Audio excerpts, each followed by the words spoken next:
ایک شہر میں عمیر نام کا ایک نوجوان اپنی فیملی کی مدد کے لیے سخت محنت کرتا تھا۔ عمیر ایک نیک دل انسان تھا جو دوسروں کی مدد کرنا اپنا فرض سمجھتا تھا، چاہے اس میں اس کی اپنی راحت قربان کیوں نہ ہو جائے۔ اس کے پاس زیادہ پیسے نہیں تھے مگر اس کا دل سخاوت سے بھرا ہوا تھا۔ ایک سرد شام کو جب عمیر کام سے گھر واپس جا رہا تھا، اسے راستے میں ایک بٹوا پڑا ہوا ملا۔ اس نے بٹوا اٹھایا اور اس میں کوئی شناخت دیکھنے لگا۔ اس کے اندر کئی سو روپے تھے اور کچھ کریڈٹ کارڈز تھے، ساتھ ہی ایک ڈرائیور لائسنس تھا جس پر ایک بزرگ آدمی کا نام جناب جمال لکھا تھا۔ عمیر نے پیسوں کی مقدار دیکھ کر حیرانگی سے بٹوے کو دیکھا۔ یہ اس کی ایک ماہ کی تنخواہ سے بھی زیادہ تھی۔ ایک لمحے کے لیے اس نے سوچا کہ وہ ان پیسوں سے کیا کچھ کر سکتا ہے۔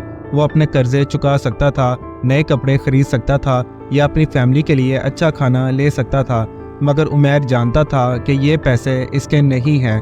اس نے اپنی ماں کی وہ نصیحت یاد کی، ایمانداری اور مہربانی سونے سے زیادہ قیمتی ہے۔ اس نے پکا ارادہ کر لیا کہ وہ یہ بٹوا اس کے اصل مالک کو واپس کرے گا۔ ڈرائیور لائسنس پر درج پتہ عمیر کو شہر کے دوسرے کنارے پر ایک خاموش محلے میں لے گیا۔ سفر لمبا تھا اور جب وہ وہاں پہنچا تو رات ہو چکی تھی۔ اس نے سادہ سے مکان کے دروازے پر دستک دی۔ چند لمحوں بعد دروازہ کھلا اور ایک بزرگ آدمی نے باہر جھانکا۔ وہ پریشان اور تھوڑا سا الجھا ہوا لگ رہا تھا۔ السلام علیکم، کیا آپ جناب جمال ہیں؟ عمیر نے احترام سے پوچھا۔ بزرگ نے سر ہلایا اور جواب دیا، ہاں میں ہی ہوں بیٹا، آپ کو کیسے زحمت ہوئی؟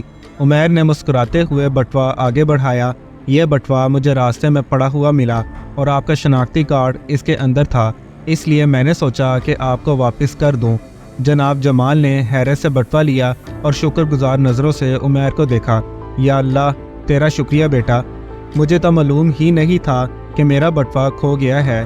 یہ پیسے میری پوتی کی فیس کے لیے تھے، اگر یہ کھو جاتا تو میں بہت پریشان ہو جاتا۔ عمیر کے دل میں ایک خوشی کی لہر دوڑ گئی کہ اس نے کسی کی ضرورت پوری کی۔ جناب جمال نے اس کا بار بار شکریہ ادا کیا اور اسے چائے کی دعوت دی۔ وہ دونوں ساتھ بیٹھے اور جناب جمال نے اپنی زندگی کے قصے سنائے، اپنی فیملی اور مشکلات کے بارے میں بات کی جو اس نے عمر بھر برداشت کی تھی۔ عمیر نے خاموشی سے سب کچھ سنا اور ان کے عزم و حوصلے سے متاثر ہوا۔ باتوں کے دوران جناب جمال نے عمیر کے پرانے جوتے اور پھٹے ہوئے کوٹ پر نظر ڈالی۔ انہیں احساس ہوا کہ عمیر بھی مشکلات سے گزر رہا ہے۔ تم واقعی ایک ایماندار نوجوان ہو، جناب جمال نے تعریف سے کہا۔ بہت کم لوگ ہیں جو اتنی رقم کو دیکھ کر بھی اسے واپس کرنے کا ارادہ رکھتے ہیں، خاص طور پر جب انہیں خود اس کی ضرورت ہو۔ عمیر نے عاجزی سے کہا، مجھے سکھایا گیا ہے کہ ایمانداری اور مہربانی انسان کے سب سے قیمتی اوصاف ہیں۔ میں وہ نہیں لے سکتا جو میرا نہیں ہے۔ جناب جمال کی آنکھوں میں ایک چمک سی آ گئی۔ عمیر، اگر تم چاہو تو میرے ساتھ کام کر سکتے ہو۔ میں ایک چھوٹا سا کاروبار شروع کر رہا ہوں اور مجھے ایک قابل اعتماد شخص کی ضرورت ہے۔ ابتدا میں زیادہ تنخواہ تو نہیں دے سکوں گا مگر مناسب معاوضہ اور آگے بڑھنے کا موقع ضرور دوں گا۔ عمیر کے دل میں خوشی کی لہر دوڑ گئی۔ وہ کافی عرصے سے ایک مستقل ملازمت کی تلاش میں تھا اور یہ موقع اس کے لیے کسی نعمت سے کم نہیں تھا۔ اس نے جناب جمال کا شکریہ ادا کیا اور اگلے ہفتے سے کام شروع کرنے پر اتفاق کیا۔ اس دن کے بعد عمیر نے جناب جمال کے ساتھ محنت سے کام کیا۔ وقت کے ساتھ ساتھ ان کا کاروبار پھلنے پھولنے لگا اور عمیر کی مالی مشکلات بھی کم ہوتی گئی۔ وہ اپنے خاندان کو بہتر زندگی فراہم کر سکا اور اپنے مستقبل کے لیے کچھ بچت بھی کی۔ سالوں بعد جب جناب جمال نے ریٹائر ہونے کا فیصلہ کیا تو انہوں نے اپنا کاروبار عمیر کے سپرد کر دیا۔